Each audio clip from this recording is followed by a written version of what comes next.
Hello my friends, I'm gonna be showing you how I do tutoring. So not only how this iPad works or how Zoom works, but a little bit about what materials I use and a little bit about how tutoring works in general. So I guess I should start with my qualifications. I've been tutoring for 6 years now, so that was since before COVID, and I was doing it online the whole time. I did do it in person as well.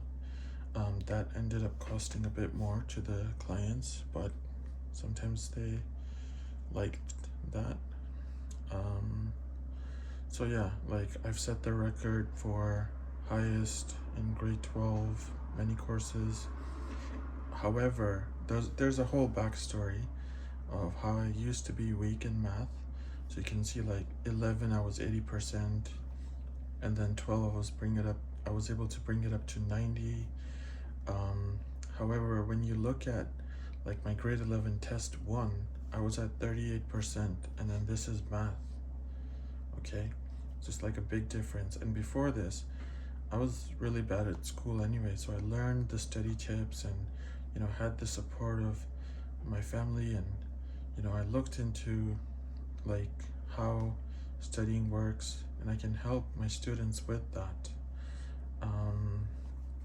And then obviously I went to McMaster on scholarship, and U of T I went, and then they many times said that you're a high achieving student, and I can't find the other one, but so that's a little bit about me from a math perspective.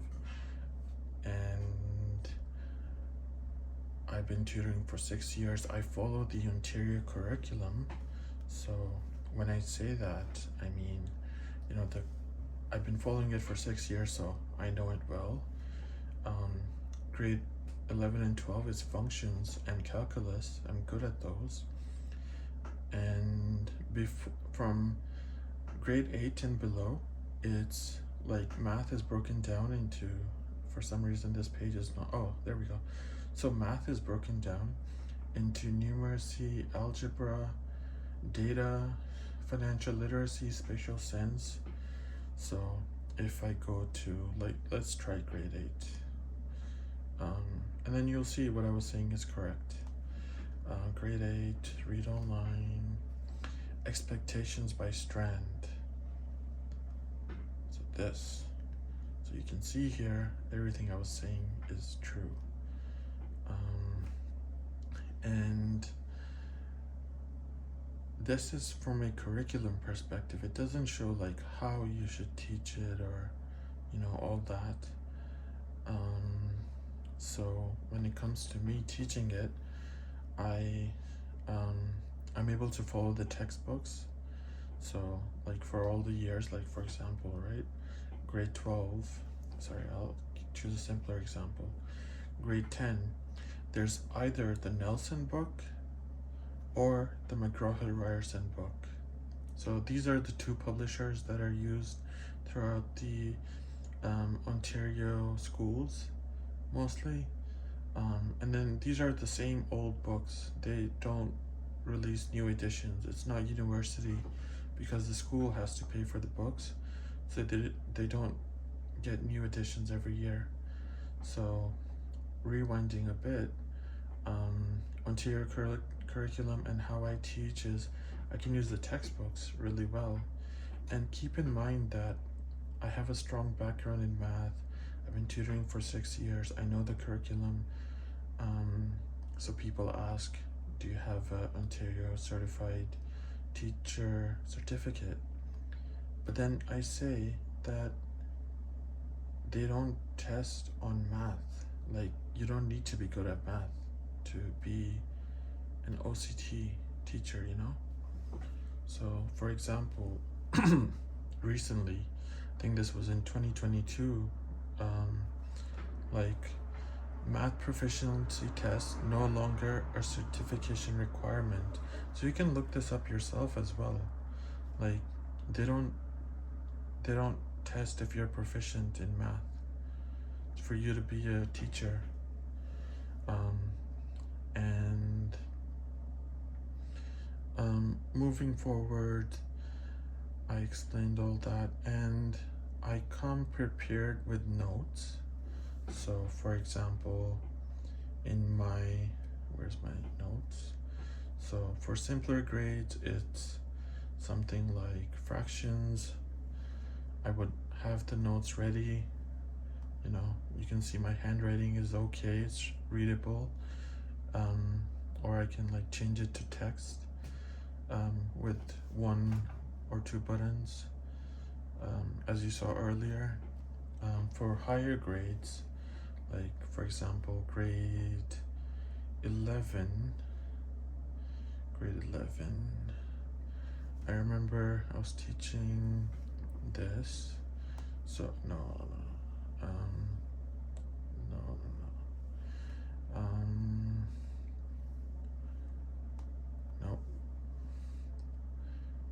I think it was with, yeah, so like I come prepared with notes and everything, and like keep in mind that everything I write down here can be shared in PDF format, so they can get the notes, they can print them. And what else? So in math, there's a strong visual element, which means that many times we have to manipulate stuff quickly, because doing it on paper again and again and again would take up so much time. It's like manual work. It's not actually understanding it. So as I was showing earlier, maybe, I don't remember if, so like something that is gonna use the example, simple example of a parabola. I could also use the example of, what's a good example? Square root, yeah.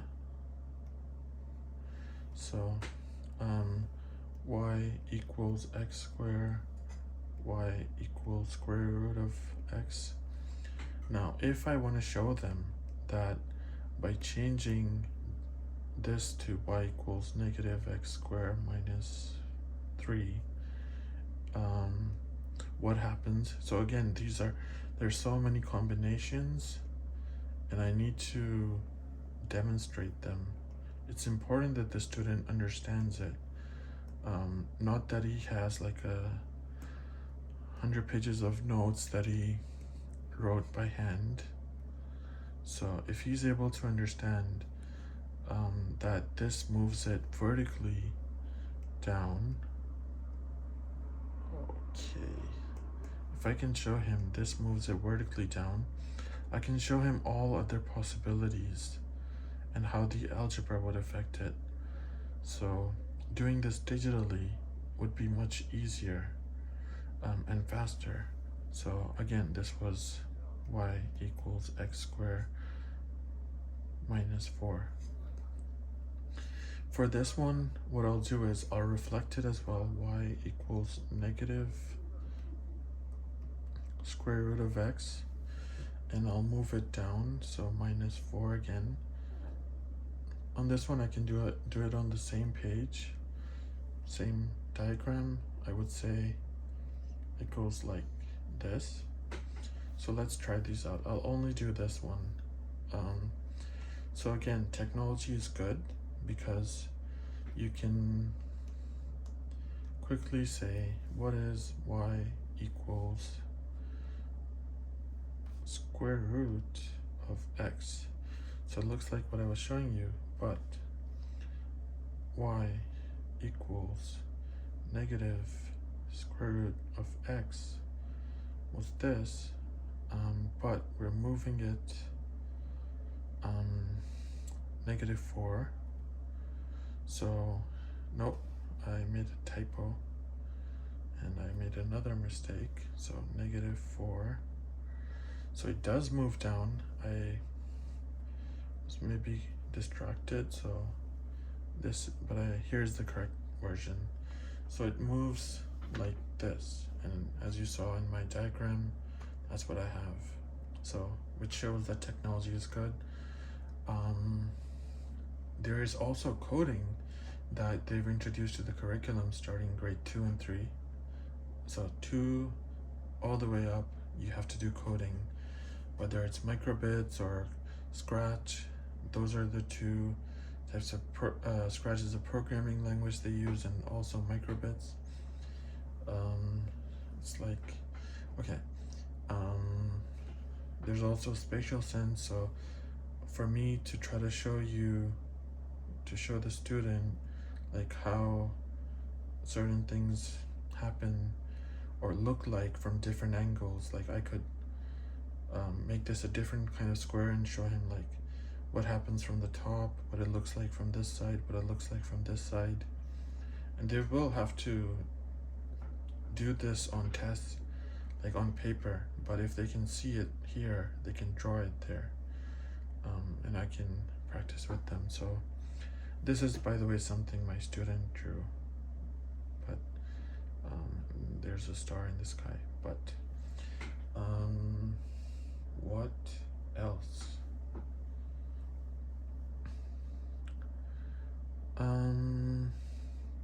Yeah, I think this should be it. And I guess I always tell my students that I'm not your tutor just for that 1 hour. I'm your tutor like 24/7. Message me, email me, whether it's day or night. I'll reply with the answer to your question, and I can record a quick clip, send it to you. And I often like send my students like study tips. Like, I'm not gonna open the email because it's gonna show their email address, but like shared some study tips with them.